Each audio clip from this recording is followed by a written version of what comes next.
গেল ২১ আগস্ট পোল্যান্ডের রাজধানী ওয়ারসোতে অবতরণ করে ভারতীয় প্রধানমন্ত্রী নরেন্দ্র মোদীকে বহনকারী বিমানটি।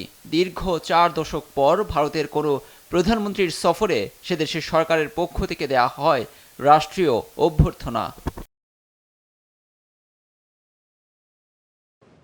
দুদিনের সফর শেষে ট্রেন যোগে যান যুদ্ধবিধ্বস্ত ইউক্রেনে। প্রেসিডেন্ট ভলোদিমির জেলেনস্কির সঙ্গে কিয়েভে হয় দীর্ঘ বৈঠক এবং যুদ্ধ বন্ধে দেন শান্তির বার্তা। এই সংঘাত বন্ধে তিনি ব্যক্তিগতভাবে হলেও কাজ করতে চান বলেও আশ্বাস দেন প্রধানমন্ত্রী মোদী।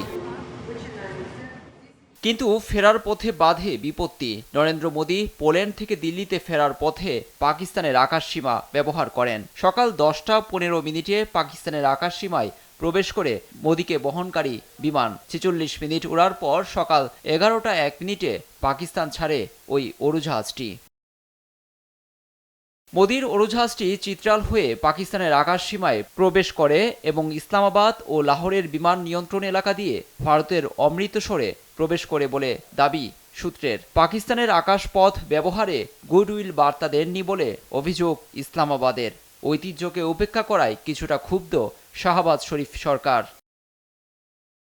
২০১৯ সালে পাকিস্তানের বালাকোটে ভারতের সার্জিক্যাল স্ট্রাইকের ঘটনার প্রতিবাদে ভারতের জন্য আকাশপথ বন্ধ করে দেয় ইসলামাবাদ। যদিও পরবর্তীতে বাণিজ্যিক পথের জন্য খুলে দিলেও তিক্ততা এখনও কমেনি।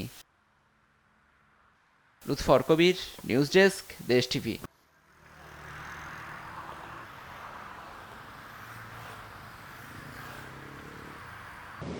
गाड़ी आगे है तुम्हारी।